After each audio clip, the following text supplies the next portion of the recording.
Le témoignage des chrétiens est constitué de deux choses. Nous parler de ce qui est vraiment réel et nous en faire la démonstration. Plus je lis l'Évangile selon Jean et mieux je comprends ses objectifs. Prêche l'Évangile et l'Évangile se réalise. L'Évangile est créateur de nouveautés.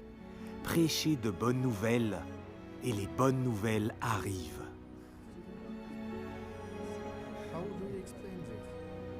Jean parle beaucoup de l'eau. Examinons cela.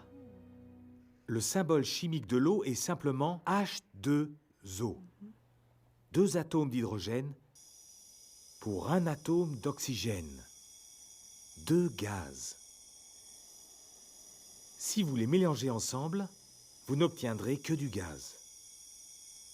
Puisque les gaz sont invisibles, on pourrait presque croire qu'ils n'existent pas.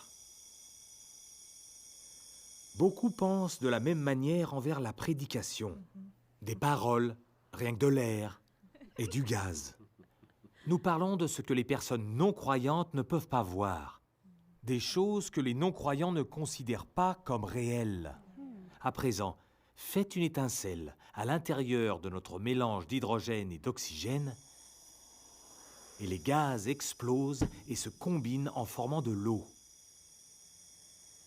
L'invisible devient visible, réel. C'est exactement ce qui se passe lorsque l'on prêche. Nous pouvons parler des vérités de l'Évangile, nous époumoner à en devenir bleus, essoufflés. Mais sans le toucher du Saint-Esprit, ces glorieuses vérités resteront entièrement cachées, irréelles, incompréhensibles pour les non-croyants. Le Saint-Esprit produit l'étincelle, qui à son tour embrase nos paroles. Et c'est alors que l'Évangile devient soudain l'eau de la vie.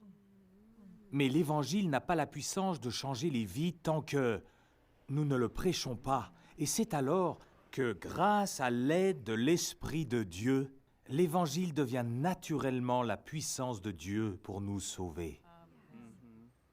Examinons dès à présent les 4 principes du royaume qui dominent toute œuvre chrétienne. Le premier étant que Jésus peut seulement être ce que vous proclamez ce qu'il est. Jésus attend que nous proclamions qui il est. Proclamez qu'il est le Sauveur, et il sauvera.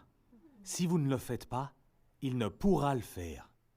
Qu'il est celui qui guérit, et il guérira. Si vous ne le faites pas, il ne le fera pas. Proclamez qu'il pardonne nos péchés, ou encore qu'il nous apporte la paix, et c'est ainsi qu'il se révélera pour tous ceux qui entendront. Prêchez l'Évangile, et c'est alors qu'il s'accomplira.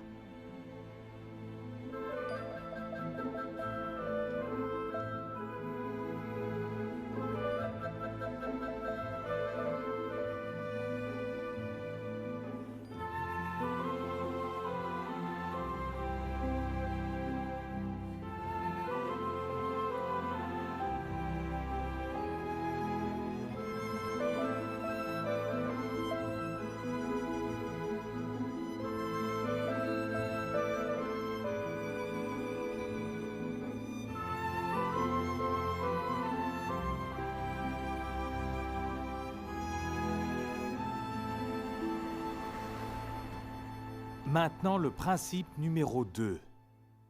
La volonté souveraine de Dieu s'exprime à travers les êtres humains. L'Évangile selon Marc nous révèle qu'après être monté au ciel, Jésus a travaillé avec ses disciples. Dans Marc 16, nous parlons de la volonté souveraine de Dieu, mais il exprime sa volonté souveraine à travers nous, en nous demandant souvent de faire quelque chose en premier. La souveraineté n'équivaut pas à une chose secrète. La signification de ce mot est très mal comprise ainsi que mal utilisée. Dieu est bien sûr notre souverain Seigneur et Dieu, mais il n'est sûrement pas imprévisible. Si nous ne connaissons pas la volonté de Dieu, eh bien, il est certain que nous le devrions. Sa parole et sa volonté. Le psaume 103 déclare que Dieu a bien fait connaître ses voies à Moïse et ses actes aux enfants d'Israël. Si Dieu était totalement imprévisible, nous ne pourrions pas avoir confiance en lui et n'aurions pas la foi.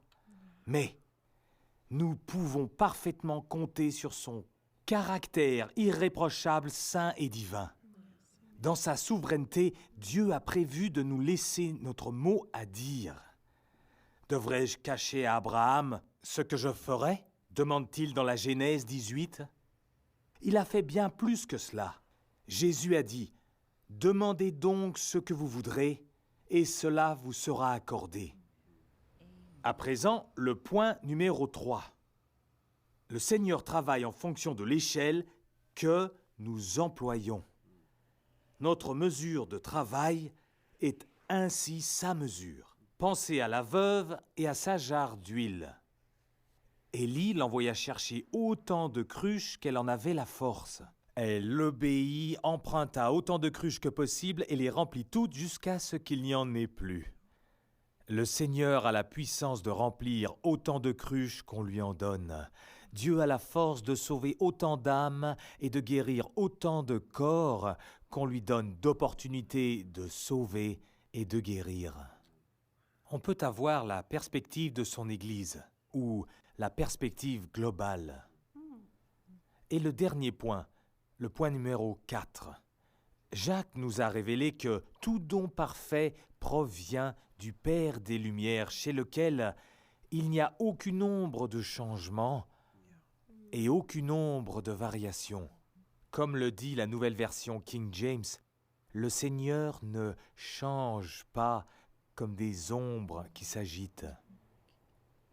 Quand le soleil se déplace, eh bien, il crée une ombre qui elle-même se déplace aussi. On peut le voir sur un cadran solaire qui indique ainsi le temps. Quand il n'y a aucune ombre, c'est que le soleil est directement au-dessus de nos têtes, c'est-à-dire à son zénith. Le Tout-Puissant ne projette absolument jamais d'ombre. C'est parce qu'il est toujours à l'emplacement du zénith. Et Dieu ne bouge jamais de cette position tellement parfaite. La lumière de Dieu est constante et non pas temporaire, et elle est vraiment toujours rayonnante. L'Esprit de Dieu ne vacille pas de façon incertaine autour de nos vies. Il demeure avec nous. Nous pouvons avancer d'un pas confiant, car Jésus nous a promis de ne jamais nous abandonner. En conclusion, si chacun d'entre nous proclame toute sa parole, tout son conseil intégralement, c'est-à-dire sans en enlever les parties qui ne concernent pas directement notre dispensation, c'est alors que nous aurons un Dieu surnaturel et extraordinaire à portée de main. Souvenez-vous, prêchez l'Évangile et l'Évangile se produira.